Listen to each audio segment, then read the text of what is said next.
Hello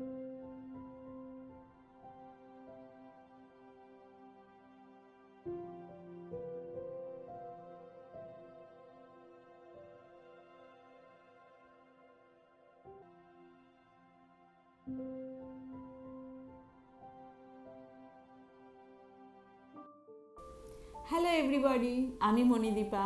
আমার এই চ্যানেলের আরেকটি নতুন ব্লগে তোমাদের অনেক অনেক স্বাগত। আজ আমি তোমাদের ঘুরিয়ে দেখাবো নিউ ইয়র্কের মাস্ট ভিজিটেড প্লেসের অন্যতম একটি দ্রষ্টব্য স্থান, ওয়ার্ল্ড ট্রেড সেন্টার। এখন আমি যে জায়গায় দাঁড়িয়ে আছি এই জায়গাটি হলো পাথ স্টেশন, ওয়ার্ল্ড ট্রেড সেন্টারের পাথ স্টেশন। আমার অনেক ব্লগেই তোমরা পাথ কথাটা শুনে থাকবে। এই পাথের ফুল ফর্ম হলো port authority trans Hudson corporation.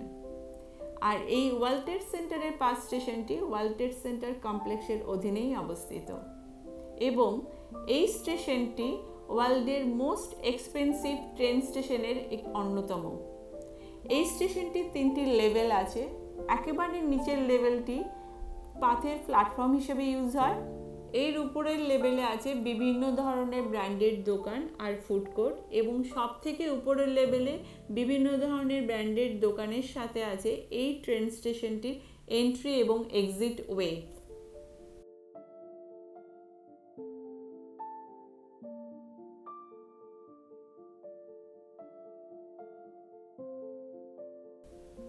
এই স্টেশনটি অকুলাস নামে পরিচিত। এটি একটি আসলে আন্ডারগ্রাউন্ড মল কাম ট্রেন স্টেশন। অকুলাসের নকশা করেছেন স্প্যানিশ স্থপতি সান্তিয়াগো কালাত্রাভা। এর নকশা একটি বিশাল সাদা রঙের পাখির মতো, যার ডানা মেলে আকাশের দিকে উড়ছে। এই নকশাটি স্থাপত্যিক সৌন্দর্য এবং আধুনিকতার একটি নিখুঁত উদাহরণ। অকুলাসের মধ্যে প্রাকৃতিক আলো প্রবেশের জন্য উপরে একটি বিশাল গ্লাস ছাদ রয়েছে, যা অভ্যন্তরের পরিবেশকে উজ্জ্বল করে তোলে।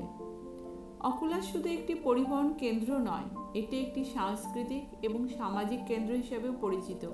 এখানে বিভিন্ন সাংস্কৃতিক অনুষ্ঠান, প্রদর্শনী এবং ইভেন্ট অনুষ্ঠিত হয়, যা স্থানীয় এবং আন্তর্জাতিক পর্যটকদের আকর্ষণ করে। এই স্টেশনটির আর্কিটেকচার সত্যিই দেখার মতো, যা এই স্টেশনটিকে নিউ ইয়র্কের মাস্ট ভিজিটেড প্লেসের অন্যতম একটি প্লেসের মধ্যে জায়গা করে নিতে সাহায্য করেছে। চলো ভালো করে ঘুরে দেখা যাক এই স্টেশনটি।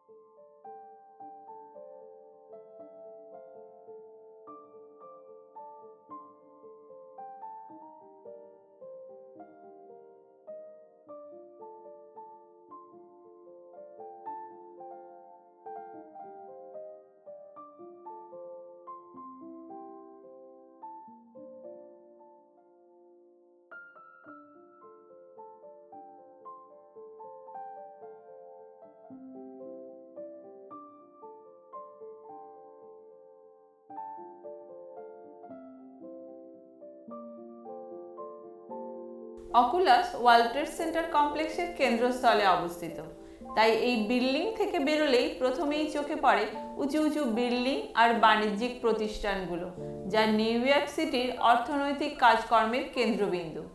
আর চোখে পড়ে বড় বড় হোটেল আর রেস্টুরেন্ট। তবে আমাকে যা আকৃষ্ট করেছে তা হলো চারপাশে খোলামেলা স্থান আর সুন্দর পার্ক। আরেকটা কথা না বললেই নয়, অকুলাসের ভিতরটা যতটা সুন্দর, বাইরেটা তার কোনো অংশেই কম নয়। এখানে বসে থাকার ব্যবস্থাও খুব সুন্দর।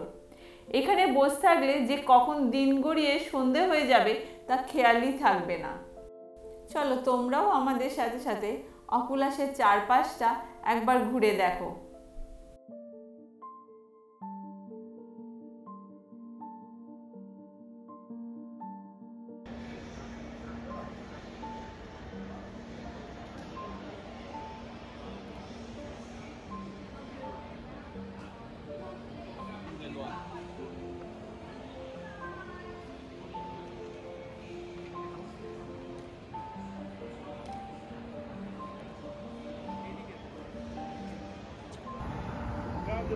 Ja, ja, lang zo.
অকুলাসের চারপাশটা একটু ঘুরে নিয়ে আমরা চললাম world trade centre twin tower যেখানে ছিল সেই গ্রাউন্ড জিরোর দিকে, যা এখন ওয়ার্ল্ড ট্রেড সেন্টার মেমোরিয়াল নামে পরিচিত। আগে যেখানে ওয়ার্ল্ড ট্রেড সেন্টারের টাওয়ার ছিল, এখন সেখানে পুল বানানো হয়েছে। নর্থ টাওয়ার আর সাউথ টাওয়ার এখন নর্থ পুল আর সাউথ পুল নামে পরিচিত। এই মেমোরিয়ালের চারপাশে প্রচুর গাছ লাগানো হয়েছে আর প্রচুর খোলা স্থান এবং বসার জায়গাও তৈরি করা হয়েছে। এখানে প্রায় শতাধিক ওক গাছ লাগানো হয়েছে। এখানে এমন একটি গাছ আছে যাকে বলা হয় সার্ভাইভাল ট্রি। অ্যাকচুয়ালি এটি 2001-এর হামলার সময় উদ্ধার করা হয়েছিল ধ্বংসাবশেষ থেকে, পরে সেটিকে আবার রোপণ করা হয়েছে।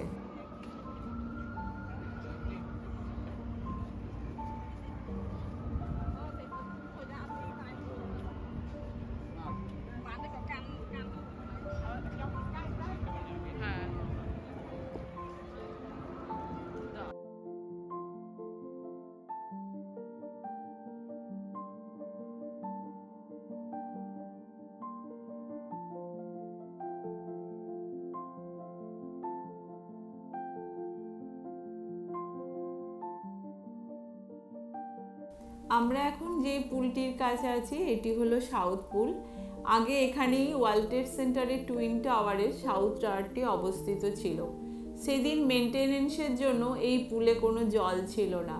এই দুটি পুলই আয়তকার এবং চারপাশে ব্রোঞ্জের ফলক দিয়ে খোদাই করা আছে সেই হামলায় নিহত 2983 জন মানুষের নাম।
সাউথ পুল দেখে আমরা চললাম নর্থ পুলের দিকে। যেতে যেতে আমাদের বাঁদিকে পড়ল মিউজিয়াম। এই জায়গাটি প্রায় 1,10,000 বর্গফুট জুড়ে বিস্তৃত এবং এই মিউজিয়ামটি মেমোরিয়াল পুলগুলির নিচে অবস্থিত। এটি 2014 সালের মে মাসে জনসাধারণের জন্য খোলা হয়। এখানে 2001 সালের হামলায় বিভিন্ন অবশিষ্টাংশ প্রদর্শিত হয়, যেমন ধ্বংসাবশেষ, ব্যক্তিগত সামগ্রী এবং ভাঙা ফায়ার ট্রাক।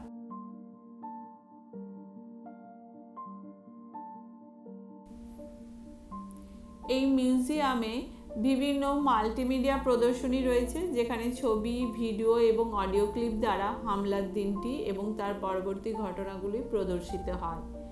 একটি প্রধান প্রদর্শনী হলো ইন মেমোরিয়াম, যেখানে নিহতদের জীবনের গল্প এবং তাদের ছবি প্রদর্শিত হয়।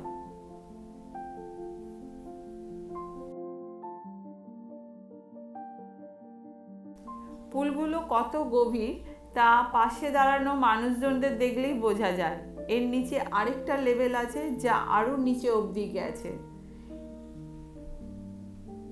যারা এই হামলায় মারা গেছেন তাদের নিকটজন আসেন তাদের মতো করে শ্রদ্ধার্ঘ্য জানাতে। কেউ বা এই পুলে পয়সা ফেলে, আবার কেউ ফুল দিয়ে শ্রদ্ধার নিবেদন করে যান।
মিথ্যে যেমন সত্যকে ঢাকতে পারে না, তেমনি সন্ত্রাসবাদ কখনো জয়ী হতে পারে না। তারই নিদর্শন ওয়ান ওয়ার্ল্ড ট্রেড সেন্টার বা নতুন ওয়ার্ল্ড ট্রেড সেন্টার, যা মাথা উঁচু করে তারই প্রমাণ দিচ্ছে। ওয়ার্ল্ড ট্রেড সেন্টার শুধুমাত্র একটি বাণিজ্যিক কেন্দ্র ছিল না, এটি আধুনিক স্থাপত্য এবং নিউ ইয়র্ক সিটির আইকনিক প্রতীক ছিল। হামলার পর এটি সন্ত্রাসবাদের বিরুদ্ধে প্রতিরোধ এবং জাতির ঐক্যের প্রতীক হয়ে ওঠে।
সেদিনের মতো গ্রাউন্ড জিরো ঘুরে আমরা চললাম নিউ ইয়র্কের আরেকটি মাস্ট ভিজিটেড প্লেসের অন্যতম একটি ব্রিজ দেখতে, যা ইন্ডিয়ানদের কাছে কালহো নাহো ব্রিজ নামেই পরিচিত। এই ব্রিজেই শুটিং হয়েছিল কাল হো না হো মুভির গানটি। যাই হোক, এই নিয়ে আমি আসবো নেক্সট পর্বে, সঙ্গে থাকো। আজকের যদি ব্লগে তোমাদের কিছু ভালো লেগে থাকে তাহলে প্লিজ লাইক, শেয়ার আর কমেন্ট করে দিও। আর যদি এই চ্যানেলটাকে এখনও অবধি সাবস্ক্রাইব না করে থাকো, প্লিজ সাবস্ক্রাইব করে দিও এই চ্যানেলটাকে। আবার দেখা হবে তাহলে আরেকটি নতুন ব্লগে। ততক্ষণের জন্য বাই।